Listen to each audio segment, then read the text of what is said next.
પાટણ અને સિદ્ધપુર વચ્ચે લુપ્ત થયેલી પવિત્ર સરસ્વતી નદીને પુનઃજીવંત કરવાના હેતુથી વસંત પંચમીના દિવસે વિશેષ પરિક્રમાનું આયોજન કરવામાં આવ્યું। પ્રાચીન કાળમાં પાટણ અને સિદ્ધપુર વચ્ચે સરસ્વતી નદી વહેતી હતી, જેનો આધ્યાત્મિક અને ઐતિહાસિક વારસો જાળવી રાખવા પહેલ કરાય છે। ભૌગોલિક ફેરફારોના કારણે આ નદી વર્ષોથી ભૂગર્ભમાં લુપ્ત થઈ ગઈ છે। તેના કિનારે અગાઉ અનેક ઋષિમુનિ આશ્રમ અને વિદ્યા કેન્દ્રો આવેલા હતા। પવિત્ર વારસાની સમૃદ્ધિ અને નદીના પ્રવાહને ફરી જીવંત કરવાના હેતુથી માતાજી ધરા અવતરણ સંકલ્પ સાથે પરિક્રમાનું આયોજન કરાયું છે। કાર્યક્રમ નદીને માત્ર પાણીના સ્ત્રોત તરીકે નહીં, પરંતુ સંસ્કૃતિની ચેતના તરીકે સ્થાપિત કરવાનો પ્રયાસ છે। પરિક્રમાનું પ્રસ્થાન પાટણના પાલડી સ્થિત આનંદેશ્વર મહાદેવ ખાતેથી સાધુ સંત અને શહેરીજનોની ઉપસ્થિતિમાં થયું હતું। 17 થી 18 કિલોમીટર લાંબો રૂટ પાલડી, સાગોડિયા, કુંતાવાડા, અજીમણા અને રૂણી જેવા વિવિધ ગામોમાંથી પસાર થશે। પદયાત્રા દિવસભર ગ્રામીણ વિસ્તારોમાં ફરી મોડી સાંજે પરત આનંદેશ્વર મહાદેવ ખાતે સંપન્ન થશે। દરેક ગામમાં નદીના પુનરુદ્ધારનો સંદેશ ફેલાવવામાં આવ્યો છે। આયોજનનો મુખ્ય સંકલ્પ સરસ્વતી નદી સિદ્ધપુરથી પાટણ સુધી 365 દિવસ સતત વહેતી રહે છે, તે માટે વ્યાપક જનજાગૃતિ લાવવાનો છે।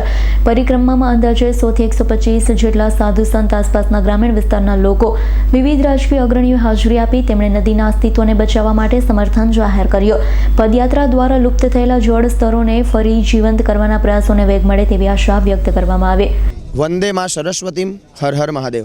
હું આચાર્ય ડૉક્ટર જય રાવલ અને આ જે પરિક્રમા છે માં સરસ્વતી વૈદિક નદી કે જેનું ઋગ્વેદમાં ખૂબ જ શ્રેષ્ઠ વર્ણન છે, અને એવી માં સરસ્વતીની પરિક્રમાનું આ પ્રથમ આયોજન આનંદેશ્વર મહાદેવ મંદિર પાટણ ઉત્તર ગુજરાત ખાતે પ્રારંભ થવા જઈ રહ્યું છે। અને આ પ્રથમ પરિક્રમા માં સરસ્વતીની કરી અને માં સરસ્વતીની એ જે ધરા અવતરણ છે એ કરવા માટેનો પ્રયાસ અહીંયા આનંદેશ્વર મહાદેવ મંદિરથી તમામ સેવક અને તમામ કાર્યકરો દ્વારા એ માં સરસ્વતી આ ધરા પર આવે એ ભાવથી અહીંયા પ્રથમ પરિક્રમાનો પ્રારંભ કરવામાં આવ્યો છે। અને આ પરિક્રમામાં 100 થી પણ વધારે વંદનીય સંત મહંતો, સાથે સાથે પ્રાતઃકાલે 108 ઘડામાં જળ ભરી અને એ માં સરસ્વતીની પરિક્રમા કરી અને માં સરસ્વતીમાં એ જળ પધરાવી અને માં સરસ્વતીને પ્રાર્થના કરીશું।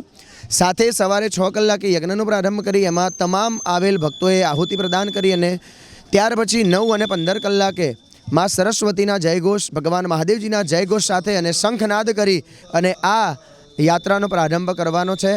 અને આનો પ્રારંભ કરવાનું એક જ અમારો હેતુ છે કે માં સરસ્વતીનું જે આ ધરા ઉપર જે માં સરસ્વતીનું પ્રથમ સ્વરૂપ હતું, પહેલાં સ્વરૂપ હતું, એ જ સ્વરૂપ, એ જ માં સરસ્વતી પુનઃ જલથી પ્રવાહિત થાય અને એ ભાવથી અમે અહીંયા આ પ્રથમ પરિક્રમાનો પ્રારંભ કર્યો છે।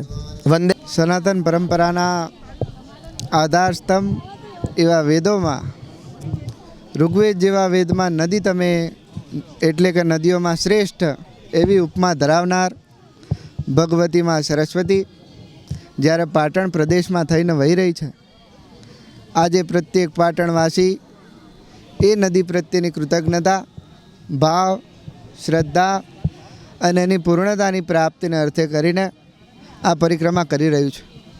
આ માત્ર પરિક્રમા નથી, આ પરંપરાની પ્રતિષ્ઠાનું પ્રથમ પગથિયું છે। આજે નર્મદાની પરિક્રમા માર્કંડ ઋષિએ કરી હતી અને આજે સમગ્ર પાટણ સરસ્વતીની પરિક્રમા કરવાને જઈ રહ્યું છે। એનો મુખ્ય ઉદ્દેશ તે આખી સરસ્વતીને પુનઃ ધરા અવતરણ માટે કરીને આખી નદી ઘણા વખતથી સાંભળવામાં આવ્યું કે સરસ્વતી ગુપ્ત છે, ગુપ્ત છે, ગુપ્ત છે, લુપ્ત થઈ ગઈ છે, અને આ નદીને આજે દ્રષ્ટિગોચર કરવા માટે કરીને આ બધો આખો પાટણ પ્રયત્ન કરી રહ્યું છે। એના મુખ્ય 3 ઉદ્દેશ સિદ્ધ થાય છે। આ પરિક્રમાથી થશે શું, આ પરંપરાથી થશે શું, તો કે 3 મુદ્દા સિદ્ધ થાય છે। પહેલું તો જેટલા પણ નદીપટના ગામડા છે અને નદીપટના ગામડા આર્થિક રીતે સદ્ધર બને છે, એમની આર્થિક સદ્ધરતા ઉપર આવે છે। એમની આર્થિક સદ્ધરતા એટલે આખા પાટણની આર્થિક સદ્ધરતા। બીજું, આધ્યાત્મિક સિદ્ધિઓ જેટલી પણ છે એ સરસ્વતીના કાંઠે વિક્ષેમ છે। આપણા ત્યાં દેવશંકર દાદા થઈ ગયા, આખી જિંદગી ગાયત્રીનો જપ કર્યો આ સરસ્વતીના કિનારે, અને એ વખતની જાહો જલાલી ફરીથી પુનઃ પ્રસ્થાપિત થાય। અને ત્રીજું અને અંતિમ, પ્રાકૃતિકતા અને જેટલી પ્રાકૃતિક સફળતાઓ છે એ આપણને મળી શકે એમ છે। આ 3 મુદ્દા પોષાય અને મુખ્ય ઉદ્દેશ આ છે, આખું એ પાટણ એક થાય અને એ ભગવતી સરસ્વતી જ્યાં ગંગા પણ આવીને પાપ ધોવે છે, અને ગંગા પણ આવીને જ્યાં પાપ ધોવે છે એ જગ્યાએ આવો અને આખું એ પાટણ કરી રહ્યું છે. મારો રાજીપો વ્યક્ત કરું છું. ભરત સથવારાનો રિપોર્ટ, S9 ન્યૂઝ, પાટણ. અમારી તમામ માહિતીથી અપડેટ રહેવા માટે જોડાયેલા રહો S9 ન્યૂઝ સાથે.